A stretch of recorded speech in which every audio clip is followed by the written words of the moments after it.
Welcome to the Sci-Fi Horror and Fantasy Show podcast. And now, here's your host, Ron Donahue.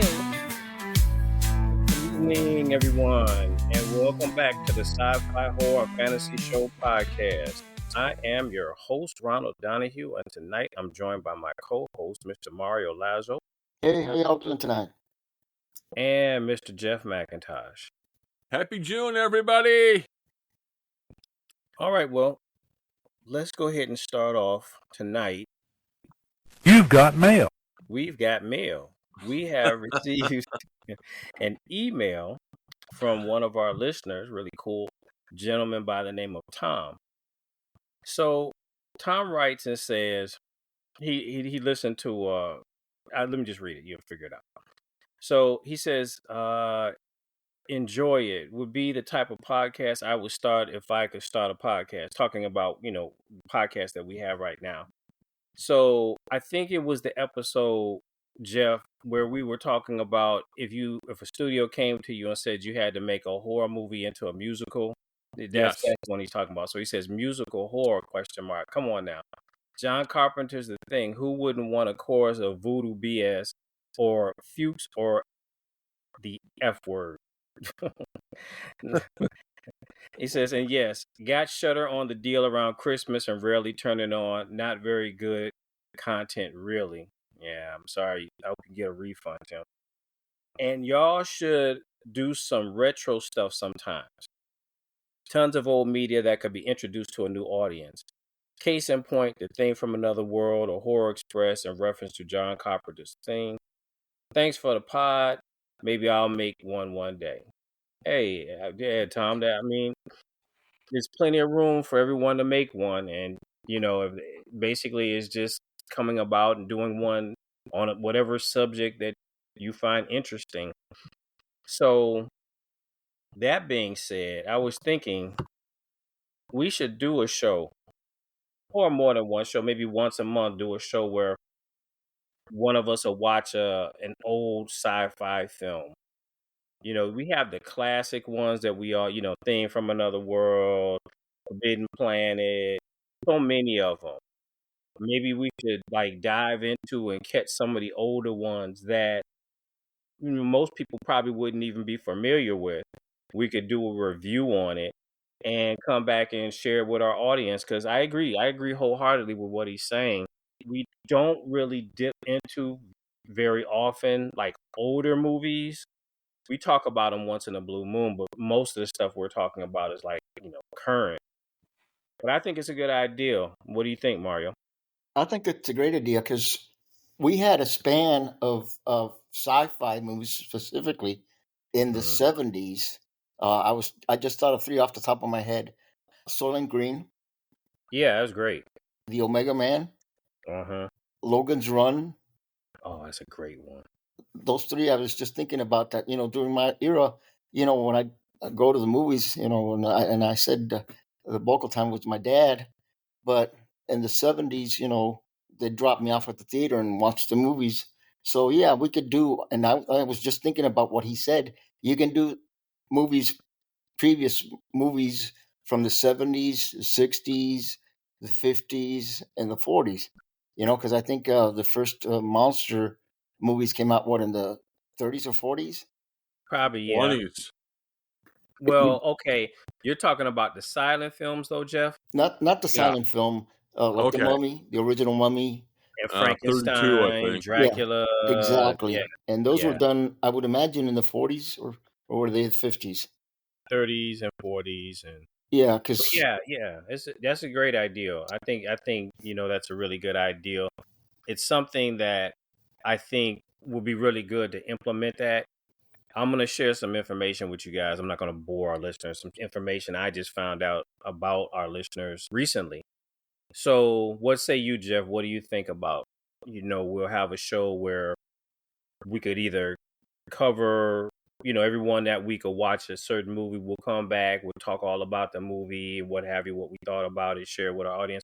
What do you think about that? I think it'd be a good idea. I wouldn't limit it to sci-fi, and I wouldn't necessarily, I would maybe put a cutoff, say, of maybe 1940, 1945-ish. Okay. One of the classics of the genre came out of England at the end of World War II, and it's Dead of Night, which probably I would speculate that probably most of our listeners have absolutely no idea what that movie is, and it was one of the first horror anthology films. Oh, really? Yeah, Okay. I've never heard of it myself, but so anything like I think it's a great idea that all of us, between all three of us, know a ton of great classic older sci-fi horror fantasy films. So I think it would be really, I think he's right on the money. I really agree with Tim. Thank you, Tim, for the suggestion. there was So even one. There was even. I didn't want to mean to cut you off there, Ron, and I can't think of the title of it. But there was a movie that came out in the 40s, and it was kind of like Aladdin, but I cannot remember the title of it. But Sabu played the Indian actor. He played a big role in it as a thief. It's almost kind of like Alibaba. uh, that's not it. I'm gonna have to Google it. But it's a great fantasy film. Rex Ingram, who you might know from the early days of cinema, who was an African American actor, played a genie. Hmm. Great movie. Okay. So let's move on here. Recently, Anson Mount. Anson Mount is the gentleman who plays Captain Pike on the Strange New World series, Star Trek series, which takes place before Star Trek, the original series, when Captain Kirk was the captain. And so the article it's the articles in Slash Film. When he was interviewed, he was explaining basically the difference that his character is from Captain Kirk from like the original series, even from the Captain Kirk that Chris Pine played in the J.J. Abrams Star Trek movies. And I thought it was really interesting because it's funny. For me, Captain Kirk had always been my favorite Starfleet captain. Yeah, he was a womanizer. Yeah, he, had a short fuse when it came to the thing I did like about him, Captain Kirk, when he would say, for example, talk to some alien race and say, hey, we think it would be great for you to join the Federation. We can share culture. We can talk about this, da da da da. And if they're like, well, we don't want to join it, Captain Kirk be like, oh, you don't want to join? Next thing Captain Kirk was going across the table. You know what I mean? So that was kind of funny to me. That was always kind of funny to me that Captain Kirk was like that. But seeing how Anson Mount is playing Captain Pike, I gotta be honest with you. I really like how he plays the captain. He genuinely you can see that he genuinely cares about his people. And at the same time, he doesn't roll the dice and take these crazy gambles like Captain Kirk did. And Captain Kirk was fortunate that so many times he rolled the dice and always got a 7. But it wasn't until Star Trek 2 when, spoiler alert for y'all who haven't seen this, now this movie been out I don't know how many years, but Star Trek 2, when Spock died, is when he even admitted it that, in essence, in life, I've always been taking these gambles, but this is one time where it didn't pay off. So after reviewing the article, how did you feel about his comments, Jeff?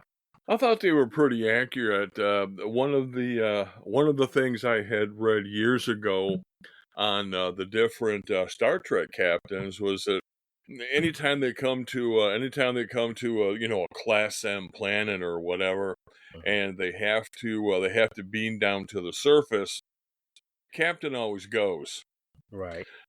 Now, if you're Starfleet and you've invested money and training and all the stuff, and then you give this guy a starship, Right. are you going to want him to beam down to the surface with all the essentially like all the privates and risk him getting killed, or you're going to be more like Picard is, when he says, okay, we're going to send Riker, we're going to send Data, we're going to send whoever, but Yeah, because I'm the Picard, man. but Picard was a coward, a whiny baby coward. That's why Picard did this stuff. Tell us how you really feel, Ron. I can't stand. I used to watch the Next Generation Star Trek, but to me, the best episodes, I never understood why they never gave Riker his own ship. I like Riker. Riker reminds me, he's more, you know what? Riker reminds me a lot of Captain Pike more than Kirk. I remember once there was like a student exchange in essence, but it was like a soldier exchange.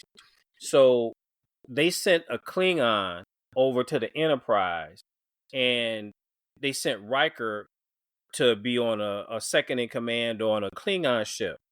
So I remember the captain was talking with him, gave Riker orders and whatever, what to pass down. So he tells his one Klingon, hey, he told him what to do, and the Klingon just like, whatever, I ain't doing it. And Riker's like, hey man, did you hear what I said? So then the guy stands up, and Riker's standing in front of him. So he says, Captain. So he looks at the captain. Captain said, man, do what you gotta do. Man, Riker beat that man down so bad. So I'm saying Picard never would have did that. Picard would have been on his hands and knees crying, begging him to do what he asked him to do. So no, I don't like Picard. I never did like Picard. But I like Q personally, but who? Q. Oh, Q. You didn't like Q? He's okay. He's okay. But here's a bit of Star Trek trivia. I bet you neither one of you can tell me about this one. Do you know before Captain Pike, there was another captain of the Enterprise? Do you know his name? No. His name is Captain April. He had the Enterprise a number of years. He was kind of like Captain Kirk in the sense, many times he like broke the prime directive or whatever. Because Kirk is like he didn't deliberately do it, but at the end of the day, sometimes you got to break a couple eggs to make sure your mission gets accomplished. So kind of like that. But anyway, we're getting off subject. Mario, what did you think about the comparison that Anson Mount made to from Captain Pike, his character he plays, to Captain Kirk in the original series? Well, whenever I think of the original series, I go back to the mid 70s, 74, 75, 76, that after practice, I'd get home and watch the original series. And Okay. I always focused on Kirk, Okay. So his statement, I don't know how to gauge it. I don't know if I'm explaining myself correctly, but In essence, do you feel that like he said, Captain Pike is more of a thinking man, right, an intellectual. Yeah. Kirk is, and even I remember there was an episode one time where Kirk even said it himself when he was talking to somebody. He says, you know what? I'm a soldier. I'm not a politician. And Captain Pike is more like a diplomat. Now if he has to get his hands dirty, he'll do it. Right. But Yeah. he's more of a diplomat, but not like a whiny baby like Picard is. Yeah. No. Yeah. I don't quite get his gauge. Not fighting first. See what I'm saying? Because in my mind, there's no gray area. It's either white or black, Mhm. And yeah, regrettably, Picard, even and I did that on purpose on that one movie, Generations, I think, where he had to call Kirk to Yeah, he had to go get Kirk. That's what I'm saying. He had to get Kirk. He needed a backbone, so he got Kirk. So yeah, and regrettably, that's the one flaw about the series is that either they're extreme into the being the benevolent, and or kind of like Kirk, like I like to follow is that okay, we're gonna whip your ass first, and then we're gonna do what I want to do. So yeah, it's as simple as that. Yeah. And yeah, that's what I grew up with. Kirk whipping ass and doing what he has to do. And and then afterwards when what's his name came out, I still remember him from that movie Generations where he's sitting in a Picard, yeah, the fighter, next generation. Jean-Luc 1800. Picard. Yeah, Picard. So Yeah, yeah, that's my response to his yeah, statement. Take yeah. it with a grain of salt. I think he was on point, and I think I agree wholeheartedly about the comment that was made about Chris Pine. They really made him like a cheap knockoff of Captain Kirk in the J.J. Yeah, Abrams films. Now, the only difference between him and William Shatner, Chris Pine's, his Captain Kirk couldn't fight for crap. I mean, he was always getting beat down and like, man, this guy, who is this guy? So no, I agree wholeheartedly with the comparisons that he has, and even now on a scale, I'm it's kind of rough between who I like better, Captain Pike or Captain Kirk. I like both of them, but I don't know. Captain Kirk might have moved down a little bit, and Captain Pike actually moved up a bit. So I thought it yeah, was you're really right. You're interesting. you're right on that. You're right. His, yeah, his comparisons. I really like how they spelled it out. But let me ask our listeners, what do you all think? Do you have a favorite starship captain between all the ones that we've seen in the different series and the TV shows and the movies? If you do, send us an email to drbloodstone@gmail.com, or once this episode airs on YouTube, you can also leave a comment there for us. All right, let's move on. So, Oh, just within can the I add past, one point go about? ahead. Um, Hmm. I was listening to. I can't remember exactly what it was. Um, in regards to Star Trek, that you got to thank Lucille Ball, Oh yeah, that's right. because when she got divorced from Ricky, she got all of his stocks, and she ran the studio, Hmm. and Star Trek and Mission Impossible were created because she pushed it. That's She right. wanted those two shows to succeed. So we got to be Hmm. thankful to her that look how much it spawned off. How many movies, and the same with Mission Impossible. How many movies, and how long the TV show lasted. But Star Hmm. Trek, I mean, for her, wow, we got to give her credit for that. Absolutely. Yeah, that's true. I had heard that as well, that they were first going to pass on it, but she, just like you say, she was head first. No, I like this. We're going to do it, and they did it, and it's true. That's why we have Star Trek today, because of Lucille Ball. Okay. Let me toss in one other thing for fans of parody music. Bobby Boris Peckett, who of course did Monster Mash, back in the 70s did a thing called Star Trek. And if you get to listen to it on YouTube, it is a perfect send up of the original 1960s Star Trek. Okay, and I'll throw one more thing in, and then we got to move on.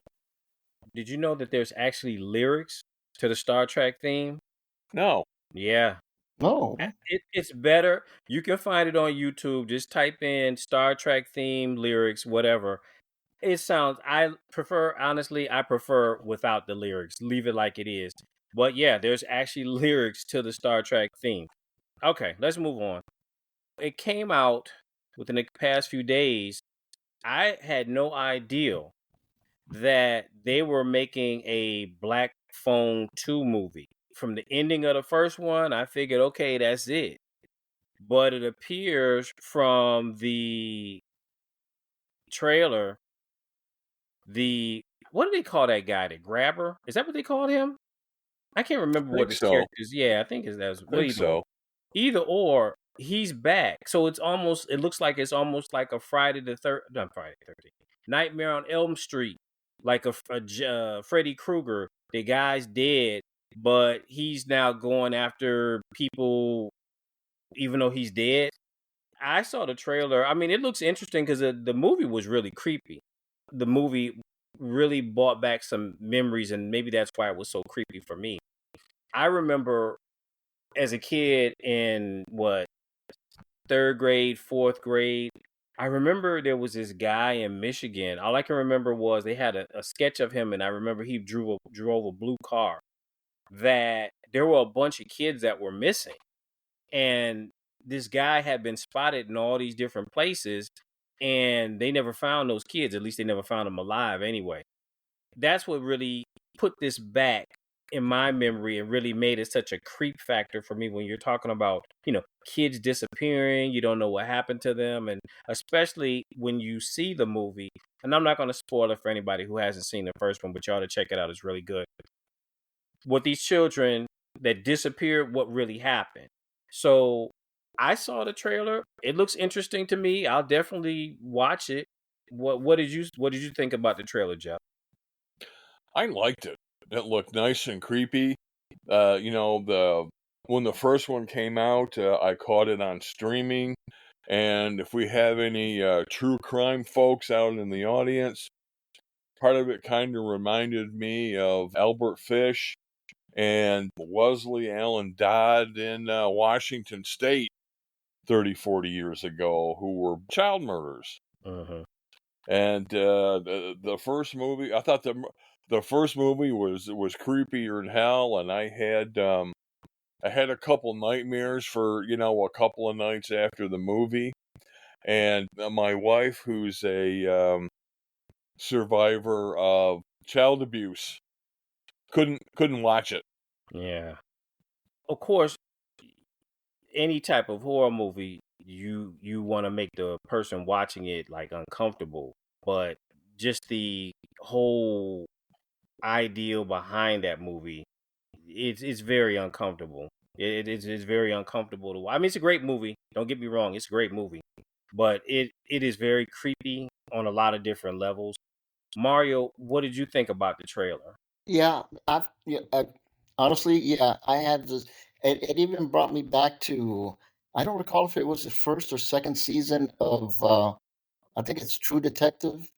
I think the Uh-huh. first season was with Matthew McConaughey and the guy from Cheers, Woody um, Harrelson. Woody Harrelson. Did you watch that too or not? A little, macabre and dark, Uh-huh. and I enjoy those kind of movies. Reminded me of, well, not necessarily, because I always refer to the serial killer to the movie Citizen X with that Russian um, serial killer. Uh-huh. Chikatilo? Yeah, Chikatilo. Yeah, that Yeah. in the movie it shows that the detective in charge of that investigation had to go get to a mental health facility. So a lot of folks don't know that, and I thought about the same lines that hey, this is probably going to be a pretty good dang show. So Yeah, it's like I say, the first movie, it was really good but really disturbing. And I guess to me, what was the added creep factor was when they actually added the supernatural to it. That's what right, that's what really took it over. That was like the icing on the cake. It was already creepy enough, but then when they put I don't know what it is. It seems like anytime you have a horror movie and somehow children are involved, those are like some of the creepiest movies out there. Like Poltergeist, they're here. You know what I mean? yeah, What was the movie? It's so bad I can't remember. The movie with Bruce Willis where he played Sixth the Sense. ghost. Yeah, and the little boy saw that one scene where the little boy was talking to the ghost boy, and the little ghost boy turned around and like the whole back of his head was missing. I mean, I don't know. It's something just about anytime they have horror movies with children involved. It's just like it really amps up that creep factor by like 1,000. Have But you ever seen the movie The Poughkeepsie Tapes? yeah, I did. I don't remember what it's about. But I have seen it. I know I have seen it. If I see what was the plot again, Jeff? There were these the disappearances of adolescent girls in Poughkeepsie, New York, Uh, and the police happened to find like a box of videotapes that this guy had oh made. yeah, yeah, I saw it. That was a brutal movie too. Yeah, I saw Oh, the one. Yeah. So yeah, anytime you're talking about seeing bad stuff happening to kids and things like that, it really adds to the creep factor. But we'll see. We'll see. This movie, I mean, the preview looks really good. The first movie was great. I'm hoping this one will be able to have the same steam that the first one did. So we'll see. So next up, we have George Romero's Day of the Living Dead is coming back to movie screens to celebrate 40 years. It's going to start on July the 1st, 2025, and the last day will end October 31st, 2025, Halloween. So, are either of you guys or neither of you guys going to be going to the theater and watching Day of the Living Dead? I don't remember having seen it. I saw the first one. Uh-huh. I saw the second one or the third one, whichever one where they were in the mall. I think that's Day of the Living Dead. If it's the one that's in the mall, yeah, that was pretty creepy, and I would go to see that again. Did you ever see that in the theater, Mario? No, I never did. I think yeah, streaming, I believe, because they've done similar ones. Yeah, I'll probably go. More than likely, I will. To see it on I'll the big check. screen Yeah, I'll to, check it out. to capture the full effects. Because you can watch Yeah, it on, your 50-inch, your 60, your 70-inch, but it's not the same as that massive screen. right. And I see that they're doing that to a lot of the older films, bringing them back. Because if I'm not mistaken, I think they had even bought back a while ago. I think they bought Tron back, but they're always doing that. Older movies, they're going to be here for a short amount of time. They'll put them on different theaters across the country. So, Yeah, I saw Psycho after seeing really? it. On the big screen? After seeing it on TV for years, maybe like about 5 or 6 years ago, Regal Cinemas, which is the only cinema where I live, they were showing it like on a Saturday afternoon, and I went to see it. I wonder, Mario, is the swap shop drive-in still open? No, I think they've shut it down. The one there up in Broward? Yeah. Yeah, no, they were talking. Matter of fact, I watched something about 2 weeks ago. How about, I think it's almost closed down, to be Oh honest man. with you. Yeah. That would be a movie I would probably want to see if they have the drive-in. I don't know. What do you guys think? Drive-ins are always really like, I don't know why. Maybe it's just me. I like going to them, but it's something that's just so creepy about watching a movie in a drive. I don't know what it is. Maybe it's just me. I don't feel uncomfortable because I'll go, but I don't know. It just feels, I don't know. I've always felt just kind of like strange, in at a drive-in theater watching movies. I don't know. Maybe is that me? Is it just me? Think it has like a creep factor for drive-in theaters? I don't mind going. The big attraction to me, of course, a heck of a lot cheaper. Yeah. If I go to Regal Cinemas, I'm paying $15 a ticket. So I'm paying $45 for tickets. And then I go over to the snack bar and I got to have my soda and my popcorn and my snow caps, and I drop another $25 on junk to eat during the movie. So, I mean, I'm like $65-$70 in Mm-hmm. for hour and a half, 2 hour movie. Now, if I go to the drive-ins, it's $8 a head. Yeah, it's true. So, Yeah, true. I will go to the drive-in, I roll my window up, I'll put my radio on 89.9 and hit the AC and sit there and be comfortable. Except, when I got to get up and pee. Then I got to leave the car. So, And then you can always bring your own food too. That's the really cool thing about the drive-in. You can have a whole party, pizza party, whatever you want. They charge you for that up there. If you bring in your own food, you have to get a license from the ticket taker, and it's $10 a night. That's why you put it in the back and cover everything up. Yeah, that's why you throw your tarp over it or Right. something. See? Yeah, throw some empty boxes on top of it. Okay. Not that I would ever do that, being too. You've got mail. Yeah, so you got mail, Jeff. Cool. Well, I'll tell you what I saw here, Ron, about 2 weeks ago or 3. Now they have rooftop cinema. Rooftop. And I think it's 1 or 2 locations. Basically, it's the building a rooftop, and they have kind of like those canvas beach chairs, Uh-huh. and they have a big screen. So, it's outdoors. It's not like a drive-in whatsoever, but it's outdoors. So, and I Oh, think it goes on until October or November. And it's not every day, it's almost like 3 or 4 days during the week. oh yeah. And then Saturday and Sunday, it wasn't the whole week. It was, maybe minus 2 days or Uh-huh. three. Uh-huh. And it was on a rooftop. Um, and it's basically, I think, if I'm not mistaken, it was the rooftop of the parking lot. Oh yeah. Yeah. So that way they can accommodate the cars, without having, the folks having to walk 2 or 3 blocks from where it's at. But I don't find it appealing because, it's not the same as a drive-in theater. Right. I So got one. I got one for you. Let me ask you. Would you guys do this? So I've seen it. I don't know what state it's in, but there's this like a lake, and what they do is they have one of those, like you say, one of those blow up screens that they put out there on the lake, and then people get on like those tubes and get out there in the water all together and watch Jaws together. It's not salt water because you'd be a maniac to do something like that at nighttime, in salt water.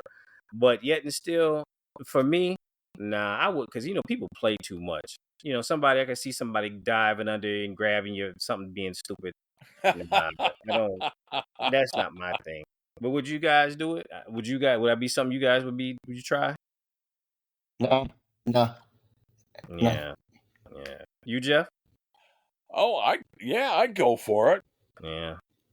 I mean, the only thing that would be problematic for me is body of water. You're going to have waves.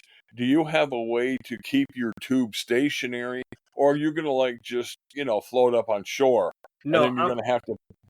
I'm guessing the way they have it is they probably put some type of net or something out there in the water so you can only go but so far. And then remember, you're going to be boxed in with all these other people around you, so you're really not really going anywhere. You know what I mean? I wouldn't do it. So you have fun, Jeff. I'll tell you where it is. You tell me how it goes, and I hope you have a good time. All right. So I next, don't know how we're going to get those snacks, but I'll find out when I get there. okay. All right. So next up, this week, the 13th is this week? Yes, Friday. Yeah, it's okay. Okay, yeah. So Friday the 13th. Wow. The How to Train Your Dragon live action movie is coming out at theaters. I can tell you now, I've never seen any of those movies, the animated ones. They never really appealed to me. I've seen scenes from them. I've seen trailers for them, and the trailer for the live action looks almost exactly like put it like this.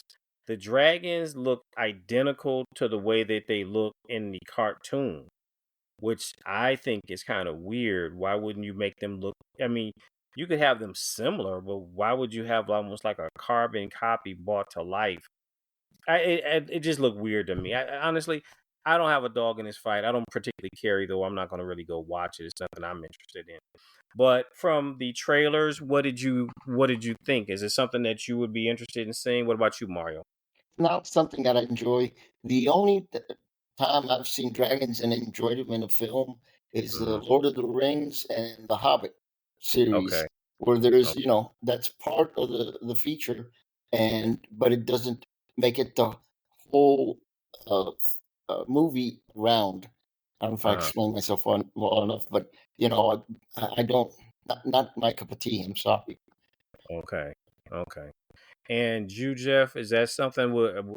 I don't think, Jeff, you wouldn't go to see that by yourself, but would you take your grandchildren to see it? Maybe. I mean, I've seen 3 or 4 of the animated features. I think, but I'm not sure. I think that they're DreamWorks, and if they're not DreamWorks, they're Disney. But I think they're DreamWorks. Okay. I've seen the animated movies.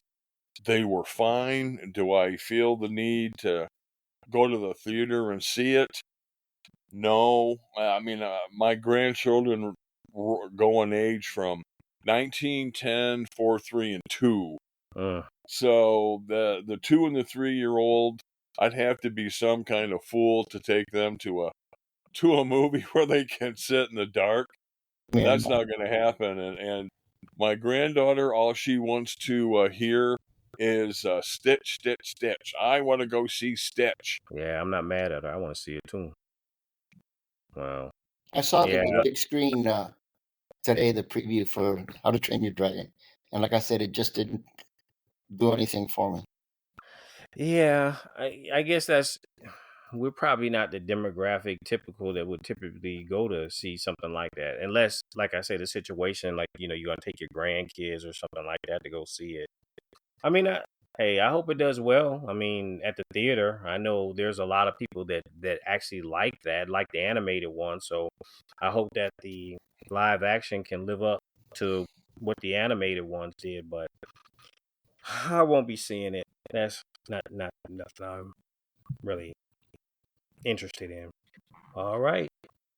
So next up on the deck, we have Stranger Things this week put out a slight preview of season 5 that will start in November.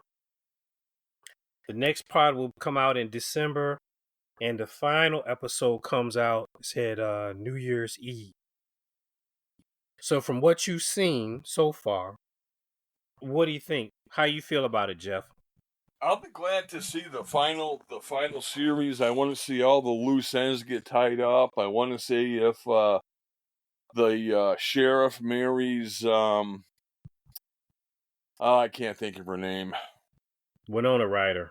Yeah, I want to see if he ends up getting married to Winona Ryder.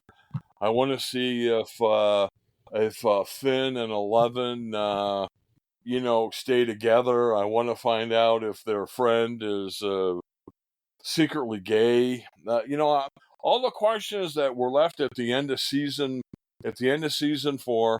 I want them to wrap them up in a great big Christmas present with a pretty bow and give it to me.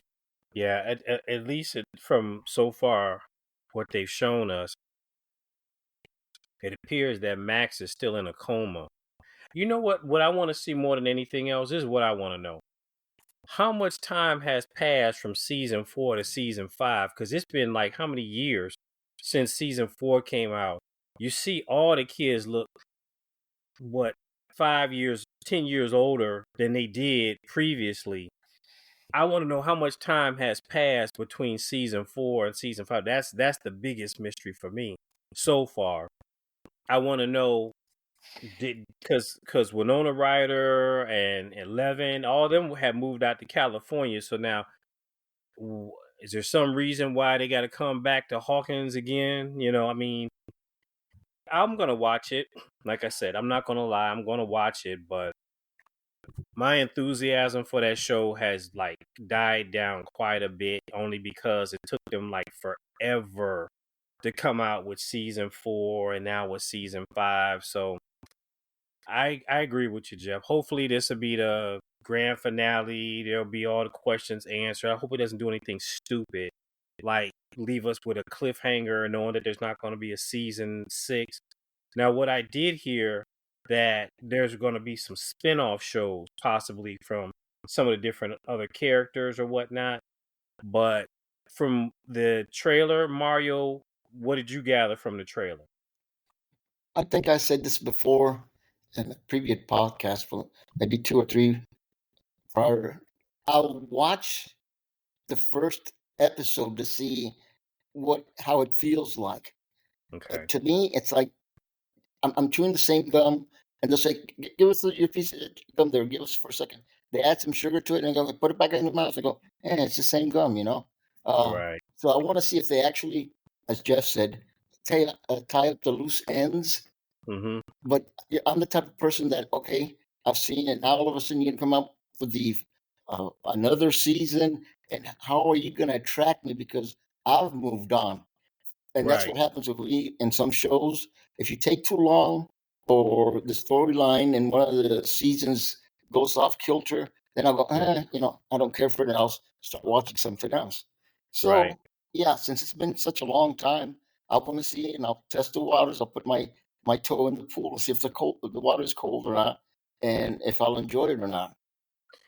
Have either of you seen the ads on TV for the Broadway show?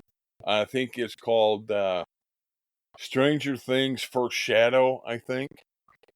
I remember a while ago hearing something about it.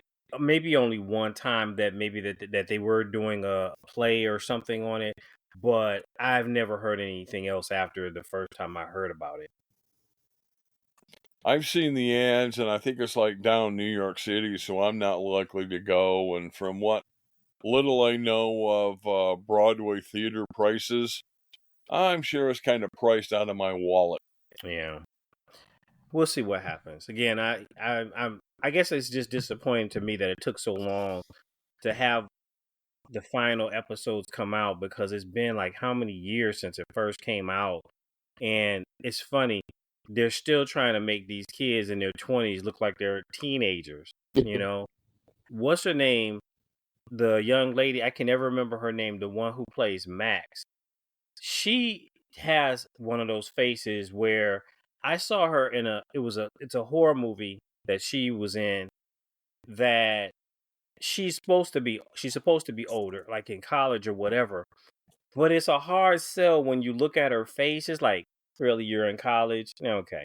She can still pass for like a teenager, 18 years old, 17 years old. But man, you look at the other ones, nah, come on, man. These like in their mid-20s or whatnot. So again, that's cool. It's coming out, whatever. I'm probably, what I'll do, since the last episode comes out New Year's Eve, probably New Year's Eve after the ball drops, I'll stay up and I'll probably binge watch everything for New Year's Day, and call it a day. But I don't think I'm going to watch the one in November or December. I'm just going to wait till they're all out and then binge watch them all. Okay, well, we have come to the final portion of our show, where we are now at the question of the week. So this week's question of the week is, name your top 3.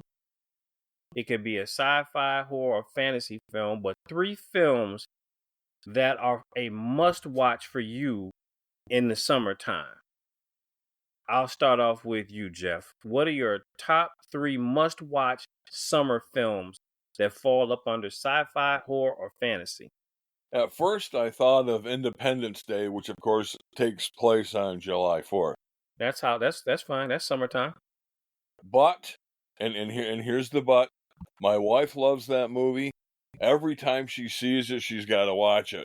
And I've seen the thing about 24 times, and I'm at the point where, if she even says the word Independence Day, I'm going to snap. But given the confines of the question, Mm-hmm. I stayed within horror, but everything is, of course, in the summertime. Okay. First one is going to be Jaws. Yeah. Okay. Second one, Cabin in the Woods, because that started out at a summer cabin. Okay. And my last one is Midsummer, which was set in Sweden during the summer. I didn't like those are my 3 horror films. Did you like that? But you liked it, that Midsummer? I like folk horror stuff. Like this, and then there's The Ritual, and all the way back to The Wicker Man in the 70s. Right. Okay. So I'm a devotee of folk horror movies, and I've got several books of folk horror fiction that I'm working my way through. Okay. Have you ever seen that movie, that Midsummer, Mario? No.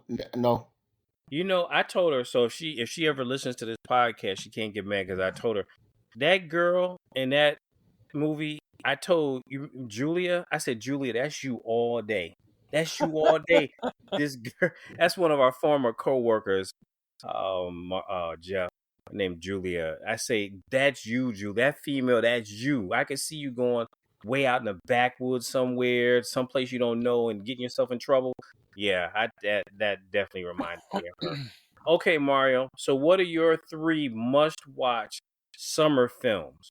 What's funny that Jeff mentioned it at first, and I saw it originally at the Miracle Theater, which is Uh-huh. right here in Miracle Mount, close to where I live. Uh-huh. And I don't know if I saw it on the marquee or not. And I thought it said Jaws, because they'll play a movie. I don't know. I think it was last year that I saw The Godfather there Uh-huh. inside the theater. And so I thought I saw that, and Jeff just reminded me. I'm going to look it up on the City of Coral Gables website to see if they're going to play that movie there. So yes, if it's going to play there, I'd probably watch it. Because that's where I saw several movies there that one of the ones that I did see was the first time that they used sense around, which was the movie Earthquake with Uh-huh. Charlton Heston, and I think George Kennedy was in it. And so if they'd ever play that there, of course I'd watch it there. My other movies, and one uh, uh, connects with the other one. It's oh gosh, I just said it a little bit ago. I was thinking, one with I Am Legend and Omega Man, and I'll sit down and watch both of them and compare it. And I usually do that in the summertime, to see how things have changed, historically. Uh-huh. And then the third one, I don't have a third one, but now Jeff gave me the idea for Independence Day, because it's been a while since I've seen it, and I do like the way Will Smith acts in it. And that's going to be followed by Battle of Los Angeles. Oh, okay. Okay. Yeah, I stick to All the right. sci-fi because horror is a bit more difficult for me in the summer. Okay. Okay. Well, my 3 summer movies are, Jeff, like they say, brilliant minds think alike. Definitely Jaws. That's a must watch every single year. That's my one time that I watch it yearly is in the summertime. So it would be Jaws. The second one would be, I love the animated Lilo and Stitch movie, the first one. So that's another one that I'd watch. And then the third one takes place in the summertime is the original Texas Chainsaw Massacre. So that's my list. Who was the That's really me. character of Leatherface based off of? Ed Gein. Yeah, I thought I'd catch you on that one. Mm-hmm. Even though Ed Gein never used a chainsaw anybody, but he was just as twisted and sick. But Well, he was he was either paranoid schizophrenic or he was schizoaffective disorder, and I'm not sure which one of those it was, but I'm kind of leaning toward like the manual says, schizophrenia, paranoid type, chronic. okay. Well, that brings us to the end of our show. So, that being said, I want to thank my co-host, Mr. Mario Lazo, Take care, y'all. and Mr. Jeff McIntosh. It's nice being with you again this weekend for an hour. I hope to see most of you. Tell your friends and come next week. Absolutely. And again, you can find us on any of the different podcast platforms out there, Apple, any of the other ones, we're there. And also you can find all of our episodes on YouTube. And if you listen to one of our episodes on YouTube, please hit the like button, and as well you can subscribe to make sure that every time we release a new episode, you'll be notified. So with that being said, thanks so much everybody for listening in, and hope to see you all next week. Good night.